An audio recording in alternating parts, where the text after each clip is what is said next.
ಈ ಒಂದು ದರ್ಭ ಚಿಕಿತ್ಸೆ ಹೇಳ್ತಕ್ಕಂಥದ್ದಕ್ಕೆ ಇಲ್ಲಿಯ ತನಕ ಬಂದಿರತಕ್ಕಂತಹ ವ್ಯಕ್ತಿಗಳೆಲ್ಲರೂ ಕೂಡ ವೈದ್ಯರು ಹೇಳಿದ್ದ ನಂತರದಲ್ಲಿ ವೈದ್ಯರು ಆಗುವುದಿಲ್ಲ ಅಂತ ಹೇಳಿದ ನಂತರದಲ್ಲಿ ಬಂದಿರತಕ್ಕಂಥದ್ದೇ ಜಾಸ್ತಿಯಾಗಿ ಇರತಕ್ಕಂತಹದ್ದು. ಅದೇ ವೈದ್ಯರ ಬಳಿಗೆ ಹೋಗುವ ಪೂರ್ವದಲ್ಲೇ ಅಥವಾ ಹೋದ ತಕ್ಷಣದಲ್ಲಿ ಬಂದು ಎಚ್ಚೆತ್ತುಕೊಂಡ್ಬಿಟ್ರೆ ಇನ್ನೂ ಒಳಿತನ್ನ ಅವರು ಕಾಣಬಹುದಿತ್ತಲ್ಲವ.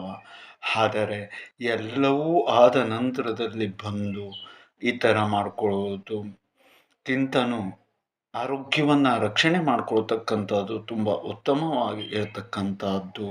ಮತ್ತು ಅಷ್ಟೇ ಅಲ್ಲದೆ ಹಿಂದೆ ವ್ ವಿಜ್ಞಾನ ಹೇಳ್ತಕ್ಕಂಥದ್ದು ಮುಂದುವರಿಯೋ ಪೂರ್ವದಲ್ಲೇ ಅಥವಾ ಡಾಕ್ಟರ್ ಹೇಳ್ತಕ್ಕಂಥವ್ರು ಇಲ್ಲದೇ ಇರತಕ್ಕಂತಹ ಸಮಯದಲ್ಲೂ ಕೂಡ ಜನ ಬದುಕಿದ್ರಲ್ವ.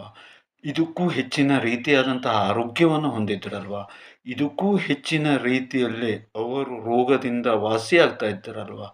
ಇದೆಲ್ಲವಕ್ಕೂ ಕೂಡ ಅತಿ ದೊಡ್ಡದಾದಂತಹ ಶಕ್ತಿ ಅಂತ ಹೇಳಿದರೆ ಅದು ದೈವಿಕವಾದಂತಹ ಶಕ್ತಿ. ಆ ಒಂದು ದೈವಿಕವಾದಂತಹ ಶಕ್ತಿಯ ಮೊರೆಯನ್ನು ಹೋದಲ್ಲಿ ನಾವು ಎಲ್ಲ ಸಮಸ್ಯೆಗಳಿಂದಾಗಿ ಬಹು ಬೇಗನೆ ಎಚ್ಚೆತ್ತುಕೊಳ್ಳಬಹುದಾಗಿರತಕ್ಕಂಥದ್ದು. ಜೊತೆಗೆ ಈ ಒಂದು ದರ್ಭ ಚಿಕಿತ್ಸೆಯಿಂದ ಎಂತಹ ಸಾಮಾನ್ಯವಾದಂತಹ ಕಾಯಿಲೆಯನ್ನು ಕೂಡ ಗುಣಪಡಿಸಬಲ್ಲದು. ಮತ್ತು ಅಷ್ಟೇ ಅಲ್ಲದೆ ಹಿಂದೆ ಪ್ರಾಚೀನ ಪದ್ಧತಿಯಲ್ಲಿ ಇರ್ತಕ್ಕಂಥದ್ದನ್ನೇ ಒಳಗೊಂಡಿರ್ತಕ್ಕಂತಹ ಈ ಒಂದು ಮಂತ್ರಶಕ್ತಿ ಪೂರ್ವಕವಾದಂತಹ ದರ್ಭ ಚಿಕಿತ್ಸೆಯನ್ನು ಸತ್ಪ್ರಯೋಜನವನ್ನು ನೀವು ಪಡ್ಕೊಳ್ಳಿ.